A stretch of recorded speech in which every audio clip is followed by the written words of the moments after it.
Bob, yeah, I want to start with you, since you are on the front lines of dealing with public attitudes towards pharma companies every day.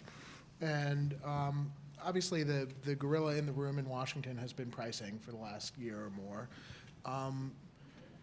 Do you think it's primarily a question of anger over a few outliers, or do you see evidence that there is a real public distrust in the core business model? I'll look at it a couple ways, because I think there's a couple of different dynamics that are happening that are really fueling a lot of the cost conversation that people are having.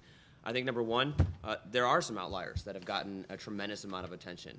Everybody knows, Martin Shkreli, not a member of ours. I would argue not a research-based pharmaceutical company, or even the EpiPen example that was mentioned earlier. This is a generic company. Again, a product that's not one of ours, but those are getting a lot of attention in the news, and so that's driving a lot of people's focus. And at the same time, we have to acknowledge that people around the country are paying more for healthcare. They're paying much more out of pocket than they ever did before. So people are being asked to pay far more for medicines than they ever did before, and more than other parts of the healthcare system. And medicines are different. When you go to the hospital, you get your care that you need, and you can put on a payment plan if you don't have the resources. It doesn't work that way. You don't have the money at the pharmacy, you don't get your medicine. And so you have a challenge where you've got a lot of these stories in the media that are out there. You've got people facing real cost challenges to be able to access their medicines, and they're connecting the dots in a way that might not be accurate, but understandable that they would do that.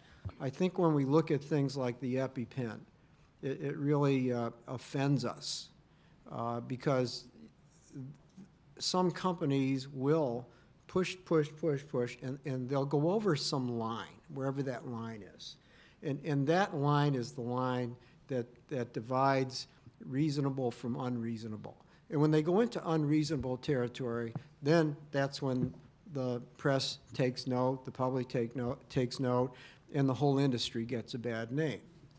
So EpiPen is a really good example, because here you have this, what many people called price gouging from a company that couldn't claim R&D costs because it is a generic, so they're not going for that.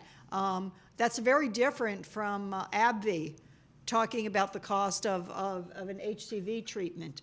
Very different, because their case that they make is that we did the research, and finally here is a treatment.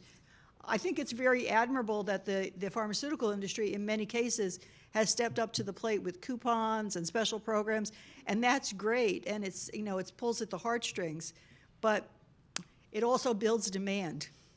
It's a great marketing tool, and I think one of the contributors to cost in R&D is a contributor, marketing is a contributor. I think part of the problem is that the general public does not see the connection necessarily between the rising prices and the intrinsic benefits. The issue of, I think it's absolutely critically important that pharma actually makes the case of the value of medicines in relation to their prices, because the perception is that the prices are simply set according to what the market will bear. I think we need to have a very clear relationship between prices and value, and I think that would go a long way, frankly.